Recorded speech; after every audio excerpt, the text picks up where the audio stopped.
the U.S. shockingly is like, as one person, Eric Sperling, said in my story, is more hawkish on this than Mohammed bin Salman.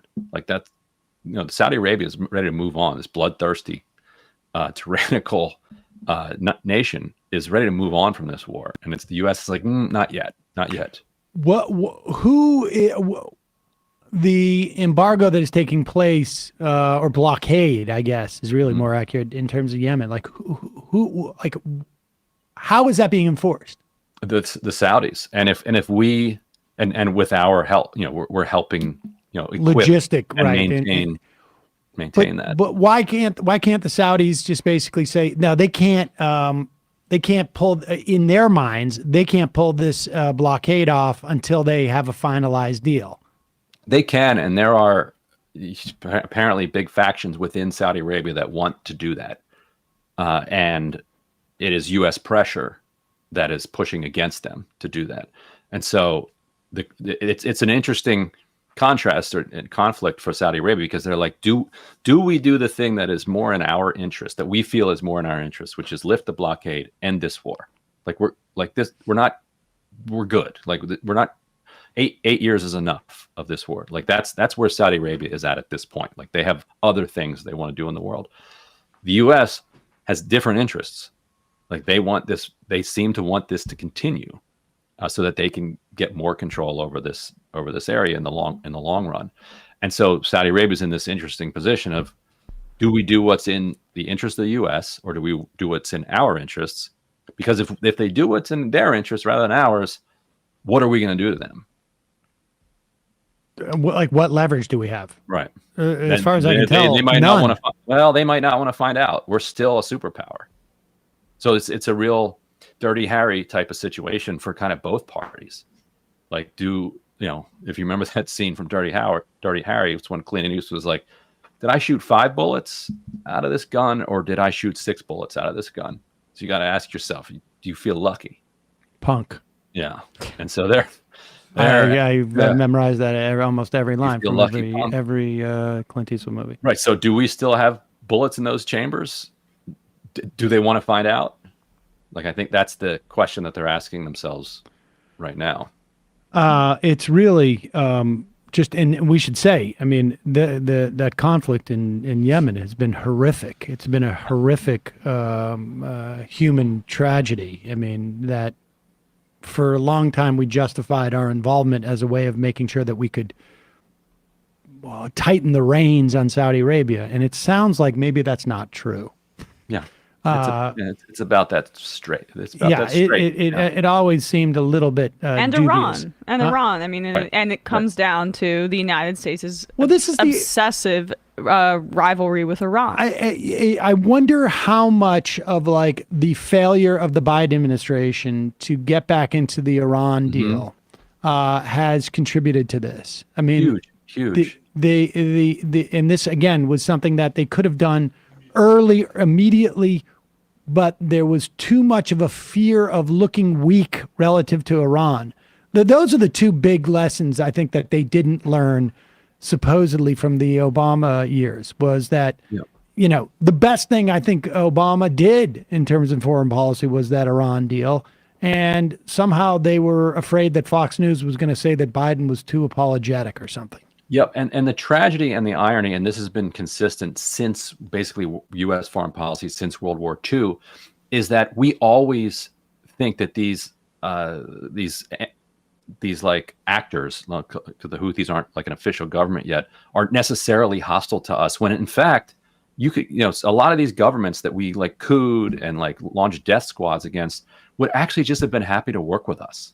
Of course. Like the Houthis, if we go into the Houthis with like $1 billion, they'd be like, yeah, do whatever you want with that strait. Run as many oil tankers as you want through it. Just don't bomb us, and help us with some humanitarian relief. And Iran's not going to stop that. But what inhibits the ability of the American foreign policy apparatus from understanding that? I mean, it seems to me it has to be there are corporate interests that are associated, that have interests in that region, that for them in particular, maybe not overall, but for their particular interests, they see a threat in having, this type of full control by whatever party it is. And they have an outsized influence on that foreign policy. I mean, that I think that more often than not, the incentives right where the rubber meets the road, those people have the greatest stakes in it, at least from their perspective, coming with the resources and access. And that's what dictates these policies. And to that end, the only thing I can think is that we're just not comfortable in not even an equal kind of diplomatic relationship, but any relationship that is anything other than, boot on the neck. Mm-hmm. Right. Like why, like, how is it that the non-aligned movement, like, throughout the 70s and 80s was perceived by us as a threat? Like the people who were literally saying, look, we're not with the Soviets, we're not with the communists, but we're also not 100% like anti-communist. But we want to work with both sides, and we love the United States, we love all of American pop culture and culture, no beef here. And we went around and like overthrowing those governments and chopping those people up. And why? And the only reason you can think of is that they're just not comfortable with anything other than a with us attitude. Like you're either with us or against us. It's the paranoia of a bloated superpower that only knows how to exert its might through military means. And like, especially with this happening with the backdrop of China now dipping its toes into diplomacy, whether it be with, Saudi Arabia or their meeting, I guess, with Putin, was it a few weeks ago? They're trying to encroach on that kind of flexing of muscle on the world stage, but they are just doing it in a way that's more soft powery. And that, I think concerns the U.S., but we don't adjust our approach ever. We're just still the hammer and the nail. Right. Right. I mean, Lumumba, even if you remember, like called the UN as like we in the like Dutch or like, on the way to like butchering him, like to the end of his life, he thought that like he could ally with us. We'd be friends with him. Who was the UN, the head of the UN that the CIA helped South Africa like shoot out of the sky? Like the UN is not a member of the communist bloc. Like you have to just show 100% fealty. I'm convinced it's a function of capitalism and big capital's influence on the process, rather than like a national psyche. I mean, because the Chinese understand, and they've been investing in Africa for decades now, and their whole strategy has been like, we'll come in and help you build roads, and and I think it's because they can operate in their own interest as a sovereign nation without having their policies a function of interest of narrow financial interests in these situations.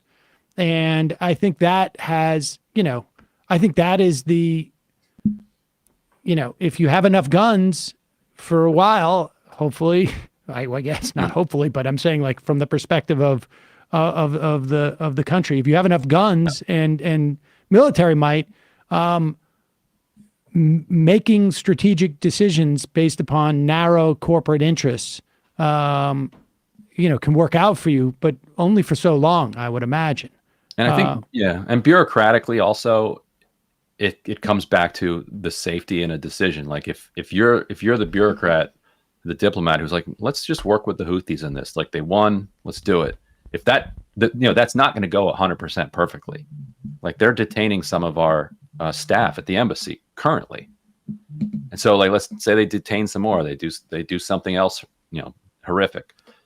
Now you're the diplomat who like suggested working with these goons, and when our goons do horrific things, that's okay. Like they can chop up a Washington Post columnist and we'll get over it. But if the other goons do something, then that is a reflection of a completely failed foreign policy. And what were you thinking? We need confrontation.